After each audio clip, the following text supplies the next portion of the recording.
semuanya, balik lagi bersama kita. Saya Dela Farisa dengan NIM 11230511000013. Dan saya Dinda Maulida dengan NIM 11230511000034. Nah, kami dari program studi jurnalistik 1A Fakultas Dakwah dan Ilmu Komunikasi UIN Syarif Hidayatullah Jakarta. Hari ini kita akan membahas seorang novelis terkenal nih, Din, yaitu Andrea Hirata. Nah, sebelumnya Dinda tahu nggak sih siapa Andrea Hirata itu?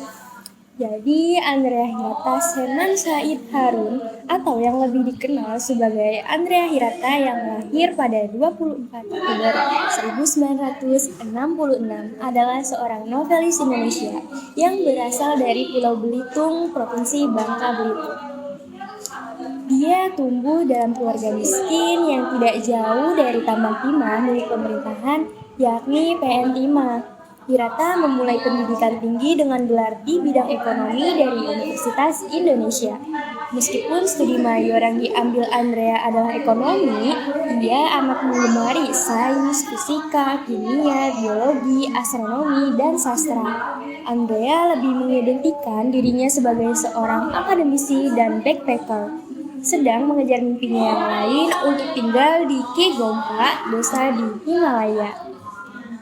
Nah, selain itu, Andrea Hirata ini juga seorang penulis muda yang tidak memiliki pengalaman dalam bidang jurnalis, tapi dia mampu menguak berbagai aspek kehidupan dan menuangkannya menjadi tulisan yang indah dan mampu menciptakan setiap pembaca untuk berpikir positif.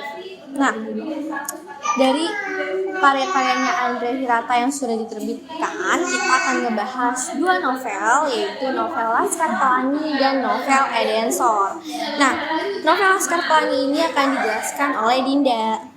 Jadi tentang novel Laskar Pelangi ini, Laskar Pelangi adalah novel pertama karya Andrea Hirata yang diterbitkan oleh Bentang Pustaka pada tahun 2005. Novel ini menceritakan kehidupan nyata yang dialami oleh Andrea Hirata sendiri nih. Novel Laskar Pelangi menceritakan kisah kehidupan 10 anak hebat di tengah banyaknya kekurangan yang dialami oleh anak hebat tersebut. Tokoh Aku atau Ikal yang menjadi tokoh utama, mereka memiliki semangat juang untuk tetap bersekolah di Desa Gantung, Kepulauan Bangka Belitung.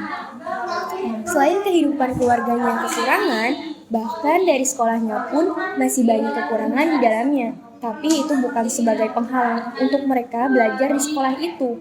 Dengan dua peran penting dari seorang tokoh yang sangat berjasa, yaitu Pak Harpan dan Bu Muslimah. Jadi kan tadi sudah dijelaskan kan, ada 10 tokoh. Jadi saya akan menyebutkan nih siapa saja 10 tokoh itu. Yang pertama ada tokoh Aku atau Ikal, ada Lintang, ada Tritani, ada Mahat, ada Borek, ada Kucai, ada Syahdan, ada Harun, Akyong, dan Sahara. Jadi meskipun begitu mereka memiliki karakter yang berbeda-beda, tetapi mereka memiliki semangat juang yang tinggi untuk tetap bisa melanjutkan pendidikan di tengah kekurangan yang mereka alami gitu. Bahkan untuk kita bisa mengetahui itu sebuah sekolah hanya dengan ditandai dengan adanya tiang yang terbuat dari bambu dan lantai yang masih tanah pada saat itu ya. Dengan begitu mereka tetap semangat untuk bersekolah gitu. Selain itu, ada juga dua peran penting, yaitu ada Pak Harpan Effendi. Beliau adalah kepala sekolah yang bertahan di SD Muhammadiyah, yang bertahan di sekolah itu yang nyaris tanpa imbalan demi motif syiar Islam gitu. Dan satu lagi ada Bu Muslimah atau Bu Mus, yang ia juga mengajar di semua pelajaran demi mempertahankan sekolah itu gitu. Nah, selain itu juga beliau seorang penjahit nih. Oke nih, dari Dina kan udah baca nih novel Laskar Pelangi. Nah, kalau udah tahu nih, apa sih kekurangan dan kelebihan dari novel Laskar Pelangi ini? Jadi dalam novel ini ada kelebihan dan kekurangan ya pastinya. Dan kelebihannya itu novel ini tuh sangat bagus untuk di semua kalangan, terutama kalangan anak muda seperti kita nih. Karena banyak sekali pesan positif untuk kita bisa selalu bersyukur atas apa yang kita punya, selalu semangat untuk meraih pendidikan setinggi-tingginya, pantang menyerah, serta selalu melibatkan Tuhan dalam segala hal. dan ada kekurangannya juga. Kekurangannya itu banyak kata-kata yang tidak mudah dipahami, banyak kata-kata yang jarang ditemui. Meskipun begitu, ada glosarium di belakangnya, tetapi tetap saja menyulitkan pembaca untuk membuka ke halaman belakang setiap kali menemukan kata-kata yang sulit. Itu aja sih. Oke, karena Dinda udah ngejelasin nih tentang novel Laskar Pelangi, selanjutnya saya akan menjelaskan tentang novel Edensor. Nah, novel Edensor ini merupakan buku ketiga dari tetralogi Laskar Pelangi yang diterbitkan oleh PT Bentang Pustaka pada tahun 2008. Buku ini menceritakan tentang perjalanan seorang anak yang bernama Ikal dan teman semasa kecilnya yang memiliki mimpi untuk menaklukkan kehidupan dan berjuang untuk mewujudkannya. Nah, Ikal adalah pemeran utama dalam novel Edensor. Nah, yaitu memiliki sifat keras kepala dan nakal saat masih kecil. Dan selain itu, ia juga menyukai tantangan dan tidak pernah pantang menyerah.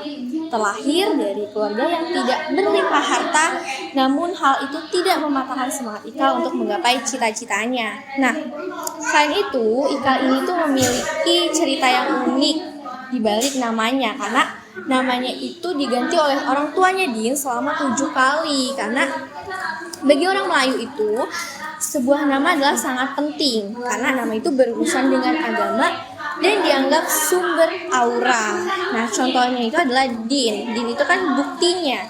Nah, asalnya itu dinul Islam atau agama Islam. Jika tabiat anak tak beres, pasti namanya yang pertama diselidiki. Gitu. Namun, pada novel Edensor ini hanya 2 orang anak yang tetap bertahan untuk mewujudkan mimpinya, yaitu Ikal dan Arai. Perjalanan untuk menaklukkan kehidupan dimulai ketika mereka mendapatkan beasiswa di Eropa.